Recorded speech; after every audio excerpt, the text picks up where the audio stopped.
ओम श्री गणेशाय नमः। स्वागत है आप सभी का हमारे चैनल पर।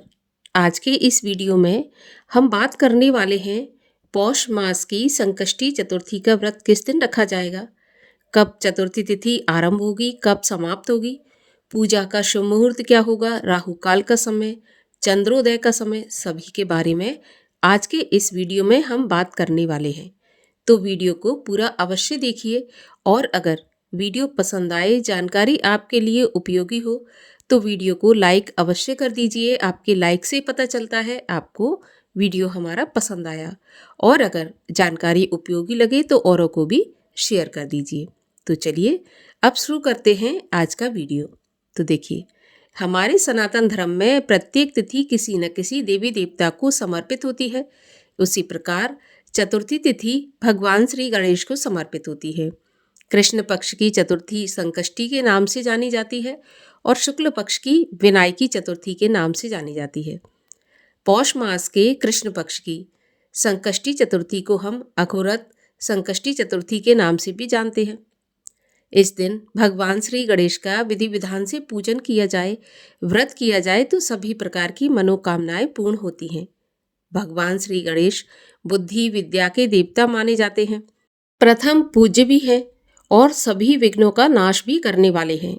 तो भगवान श्री गणेश का व्रत करने से, पूजा करने से ऐसी कौन सी बाधा है जो दूर नहीं हो सकती।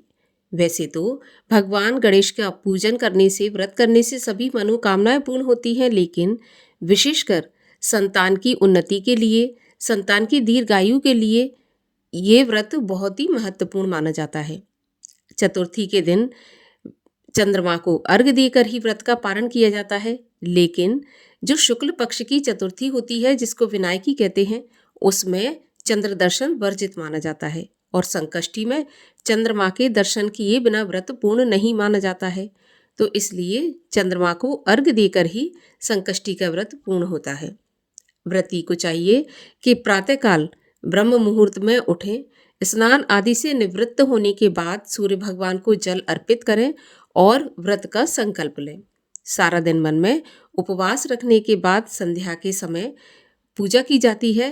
तो भगवान श्री गणेश का विधि विधान से पूजन करें। श्री गणेश की प्रिय वस्तु जैसे कि मोदक, जनेऊ, सिंदूर, दूर्बा अर्पित करें और गणेश चतुर्थी की कथा सुनें। इसके बाद गणेश भगवान की आरती करें। आप चाहें तो गणेश अथर्वशीर्ष, गणेश अष्टक, गणेश स्तोत्र, किसी भी मंत्र का आप जाप कर सकते हैं। इसके बाद चंद्रमा को अर्घ्य देने के बाद व्रत का पारण करें।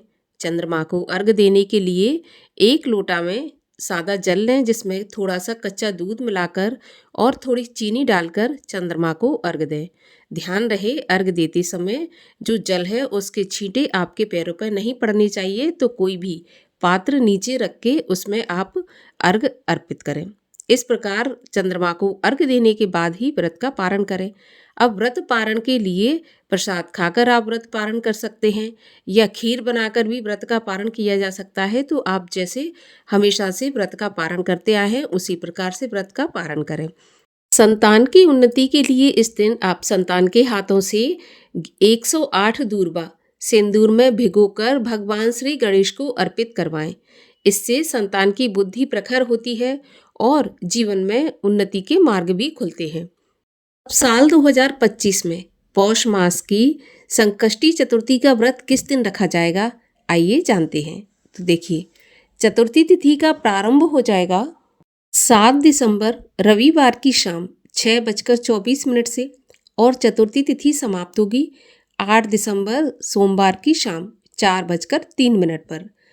तो संकष्टी चतुर्थी में संध्या के समय भगवान श्री गणेश की विशेष पूजा की जाती है। तो संध्या के समय हमें चतुर्थी तिथि प्राप्त हो रही है 7 दिसंबर रविवार को, और इसी दिन अखुरत संकष्टी चतुर्थी का व्रत रखा जाएगा।